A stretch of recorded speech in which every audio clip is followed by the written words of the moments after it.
Plates की बात करते हैं। प्लेट्स डिज़ाइन जो है वेरी कर रहा होता है विद द एप्लीकेशंस और इंटेंडेड लोकेशन से, जैसे कि एक्सपेंडेड एंड जो होता है वो expanded end for the condylar fixation के लिए यूज़ होते हैं। इसके साथ जो है owing to the anatomical constraint, जैसे कि सॉफ्ट टिश्यू थिकनेस जो है वो होगी, तो उससे कोइनली जो थिनर प्लेट जो है वो यूज़ की जाती हैं। जैसे फोरम फ्रैक्चर होगा, स्टेबलाइजेशन होगा उसमें, क्योंकि ये जो दीज प्लेट जो है वो सफिशिएंट स्टिफनेस जो है वो पोजकारी होती हैं, ताकि प्रिवेंट किया जाए अनडिजायर फ्रैक्चर मोशन को as a result of bending load की वजह से जो अनडिजायर फ्रैक्चर मोशन हो रही होती है उसको प्रिवेंट किया जाए।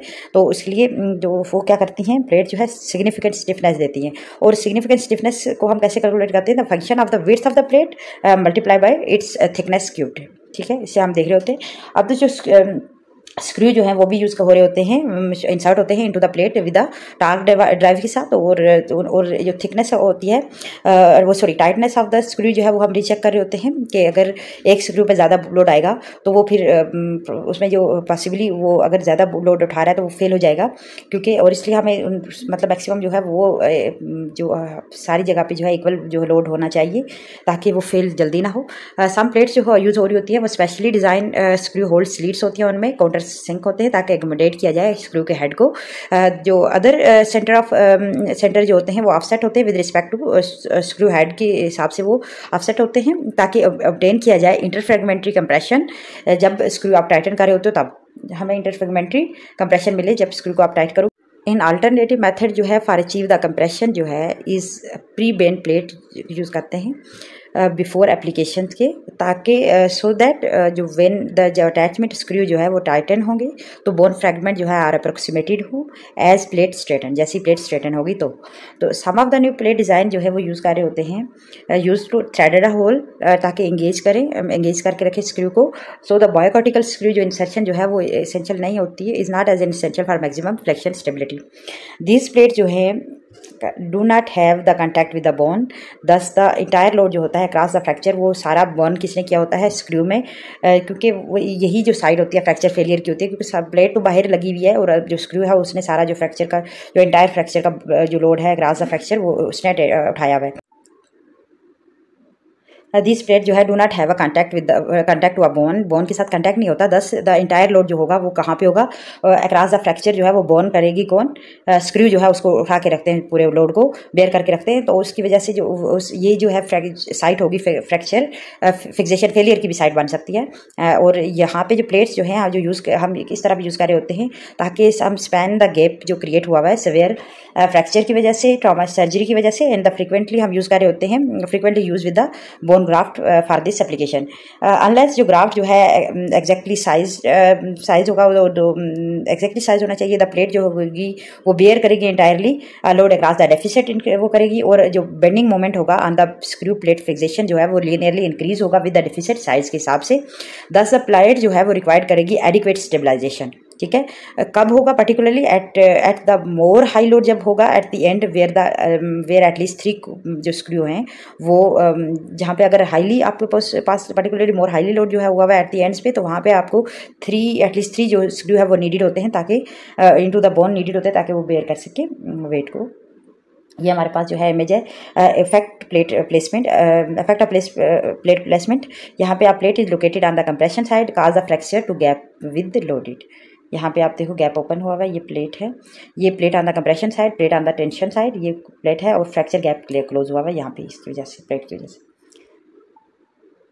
ठीक है, लॉन्ग मल्टीपल होल्ड प्लेट जो है वो इनेबल करके रखती है the selection of the best osseous site for the screw purchase and should be permit anchoring to draft by at least 2 additional screw.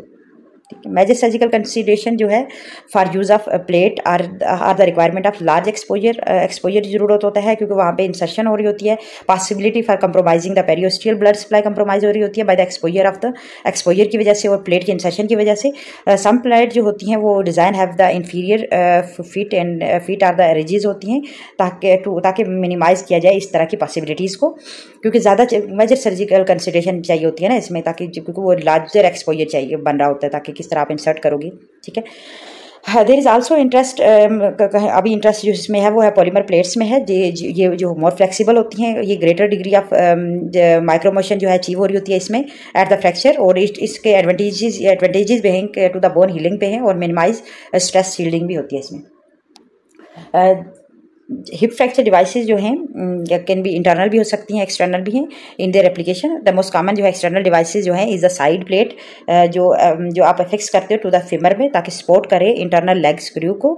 Internal leg screw जो है वो सपोर्टिंग के लिए आप क्या करते हो, इंटरनल लेग स्क्रू जो है वो इंसर्ट करते हो through the femoral neck into the head across the fracture. ठीक है, यहाँ पे इंपॉर्टेंट फैक्टर्स जो होते हैं कि आप जो एबिलिटी ऑफ द डिवाइस है कि वो slide to consolidate the fracture during healing. ठीक है, यहाँ पे this is usually the function of a leg screw जो है। हाउएवर सम डिज़ाइन जो also have a plate that can accommodate the sliding. Internal devices fixation जो है वो हमारे पास इंटरमेडुलरी नेल्स होती हैं जिनमें हमारे पास वन या मोर लेग स्क्रू होते हैं। अगर आप कंप्रेशन देते हो in compression with external devices में, इंटरमेडुलरी नेल्स जो हैं वो सब्जेक्ट होती हैं टू लेस लोडिंग फोर्स के, बिकॉज उनकी लोकेशन जो होती है वो क्लोज होती है to the neutral bending axis of the bone की। ठीक है, और इनका देयर साइज जो होगा is cortical, their size is critical होगा because their bending and torsional stiffness जो होती है वो प्रोपोर्शनल होती है to the diameter of the force power के। और this is why one large nail जो है वो प्रोवाइड कर रही होती है more rigid fixation than to multiple rod. जो छोटे स्मॉल रॉड है उनकी निस्बत जो वन लार्ज नेल है वो प्रोवाइड करती है more rigid fixation. Size and amount of curvature हो गया, और अमाउंट ऑफ रिमेनिंग जो हैं आल्सो इंपॉर्टेंट होती है, क्योंकि स्टेबिलिटी ऑफ द फ्रैक्चर जो है वो रिलाई कर रहा होता है लोड जो ट्रांसफर करते हो बोन पे। और ऑफन ये डिस्टल टू प्रोक्सिमल स्क्रू आप इंसर्ट कर रहे होते हो through the bone and nails, ये यूज़ करते हैं ताकि आप टॉर्जनल स्टेबिलिटी को इंक्रीज, क्योंकि ये टॉर्जनल स्टेबिलिटी को इंक्रीज कर रहे होते हैं। ये आप देख रहे हो टिपिकल इंटरमेडुलरी नेल एंड एक्सटर्नल इंटरमेडुलरी और एक्स्ट्रा मेडुलरी डिवाइसेस, ये आप देख रहे हो। टॉप जो है मोटिव स्लाइडिंग प्लेट है और इंटरमेडुलरी हिप स्क्रू है ये वाला। बेंडिंग ऑफ द नेल जो है वो bending of the nails as a result of insertion in the curved medullary cavity make is insertion of the distal screw difficult बना देती है। और एक्सटर्नल फिक्सेशन डिवाइसेस जो है आल्सो यूज करते हैं ताकि फ्रैक्चर को स्टेबलाइज किया जाए। मल्टीपल ट्रांसक्यूटेनियस पिन जो है वो आप इंसर्ट कर रहे होते हैं इनटू द बोन्स में ताकि स्टेबलाइज करके रखो विद द एक्सटर्नल बार्स और रिंग के साथ। और फैक्टर जो इन्फ्लुएंस कर रहे होते हैं biomechanical stability and rigidity of these constant are the numbers होगा, diameter, orientation, length of the pins and their relationship with respect to fracture जो है। ये सारे फैक्टर जो इन्फ्लुएंस कर रहे होते हैं मैकेनिकल स्टेबिलिटी और रिजिडिटी पे कर रहे होते हैं। दीज फैक्टर जो हैं however are subject to the surgical consideration such as neurovascular structures for the frame application. ये भी हमारे पास न्यूरोवेस्कुलर अगर कंप्रोमाइज है तो भी जो है वो इंपॉर्टेंट फैक्टर्स है। ये हमारे पास extra medullary devices is less rigid when loaded is greater deflection creating the high medial stress on the femur. Greater compression load, greater bending होगी। अच्छा, लार्ज जो और शार्ट पेन जो लोकेटेड होती है close to the fracture provide the most rigid fixation provide कर रही होती हैं।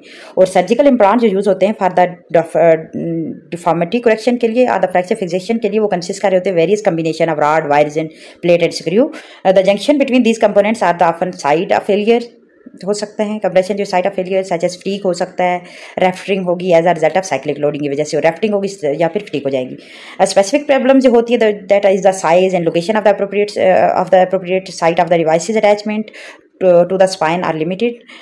There is important because these devices जो हैं वो सब्जेक्ट होती है टू द appreciable force में ड्यूरिंग आप फ्लेक्शन करते हो और एक्सटेंशन करते हो in the neck and in the torus the flexion failure जो है कैन अकर हो रही होती है विद सीरियस कंसिक्वेंसेज ले रही होती है। ये आप देख रहे होते हो, ये है typical external fixator showing the variable that influence the flexion stability. यहाँ पे एक ये एक्सटर्नल फिक्सेटर है, यहाँ पे देख रहे हो फ्रैक्चर स्पेसिंग है, पिन डिस्टेंस यहाँ पे बताई हुए हैं, डिस्टेंस टू द फेमर, और type of frame and connection जो इन्होंने यूज़ किया, प्लेट एंड स्क्रू यूज़ किया।